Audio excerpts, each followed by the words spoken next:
जय श्री कृष्णा। आइए सुनते हैं कामिका एकादशी की व्रत कथा को। एक बार कुंती पुत्र अर्जुन ने भगवान श्री कृष्ण से कहा, हे प्रभु, मैंने आषाढ़ माह के शुक्ल पक्ष की देवशयनी एकादशी का वर्णन सुना है। अब आप कृपा करके मुझे श्रावण माह के कृष्ण पक्ष की एकादशी की कथा सुनाएं। इस एकादशी का क्या नाम है, इसकी विधि क्या है और इसमें किस देवता का पूजन होता है? इसका उपवास करने से मनुष्य को किस फल की प्राप्ति होती है? यह सब मुझे विस्तार पूर्वक बताएं प्रभु।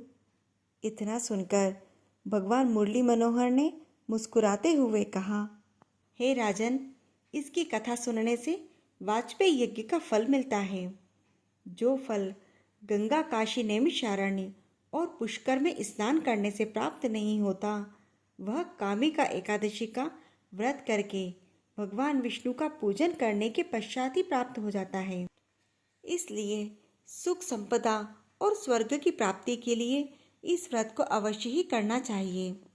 हे राजन, केदारनाथ और कुरुक्षेत्र में सूर्य ग्रहण के समय स्नान करने से, तालाब बगीचा और स्वर्ण सहित पृथ्वी दान करने से, सिंह के गुरु में गोदावरी व गंगा स्नान करने से, सामग्री सहित ब्याई हुई गो को दान करने से, आध्यात्म विद्या के अध्ययन करने से, जीवों की रक्षा करने और हिंसा का परित्याग करने से जिस फल की प्राप्ति होती है, वह सब कामिका एकादशी का व्रत करने मात्र से ही मिल जाती है। इसीलिए इसका व्रत अवश्य ही करना चाहिए।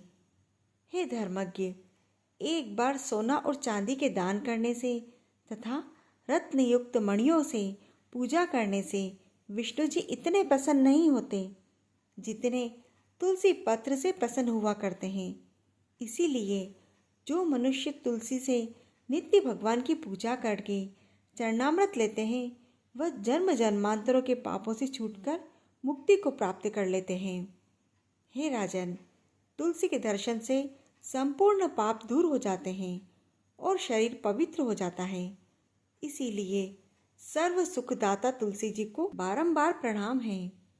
हे पांडुनंदन, जो लोग एकादशी के दिन विष्णु भगवान के आगे दीपक जलाते हैं, उनके लिए स्वर्गवासी पितृ भी संतुष्ट हो जाते हैं और उनके पुण्यों का हिसाब करना चित्रगुप्त की शक्ति से बाहर हो जाता है।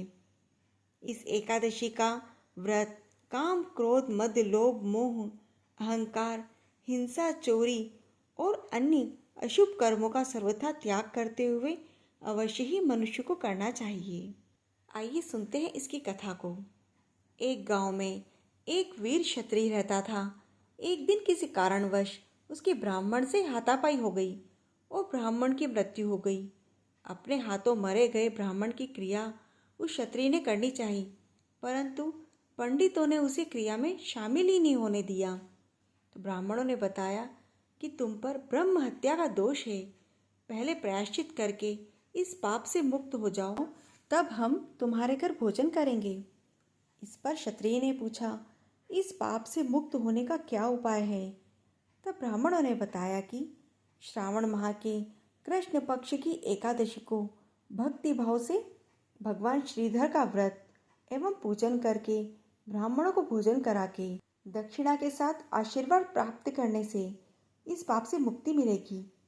पंडितों के द्वारा बताए हुए तरीके पर व्रत करने वाली रात में भगवान श्रीधर ने क्षत्रिय को दर्शन देकर कहा कि तुम्हें ब्रह्म हत्या के पाप से मुक्ति मिल गई।